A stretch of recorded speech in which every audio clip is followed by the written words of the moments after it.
অপর্ণার ঠোঁটে হাত রাখলো আর্য আর বলল, চুপ, একদম চুপ। এখন থেকে আমি যেটা বলবো সেটাই শুনবে তুমি, একটাও বেশি কথা বলবে না। তো পুরোটা জানতে ভিডিওতে লাইক দিয়ে চ্যানেলটা সাবস্ক্রাইব করে দেখতে থাকুন। চিরদিনই তুমি যে আমার সিরিয়ালের আগামী পর্বে আমরা দেখতে পাবো আর্য রাস্তায় গাড়ি থামিয়ে অপর্ণার জন্য অপেক্ষা করতে থাকে। আর অপর্ণা তখনই অটো নিয়ে বেরিয়ে যায়, আর ঠিক তার সামনেই এসে দাঁড়ায় আর্যর গাড়ি।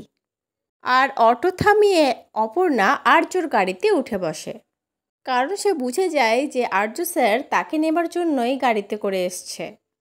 আর্য তখন অপর্ণাকে বলে, অপর্ণা, তুমি কি জানতে যে আমি তোমার জন্য ওয়েট করব? অপর্ণা তখন বলতে থাকে, স্যার, আপনার এইভাবে আমার জন্য ওয়েট করাটা একদম উচিত হয়নি। আরে আমি না গেলে কি সমস্যা হতো? আমি না হয় যেতাম না, বাড়িতেই থাকতাম, কি হতো তাহলে? তখনই অপর্ণার ঠোঁটে আঙুল রাখে আর্য আর বলতে থাকে, এই চুপ, একদম চুপ। এত কথা কেন বলো তুমি? এখন থেকে আমি যেটা বলবো সেটাই শুনবে, একটাও বেশি কথা বলবে না তুমি।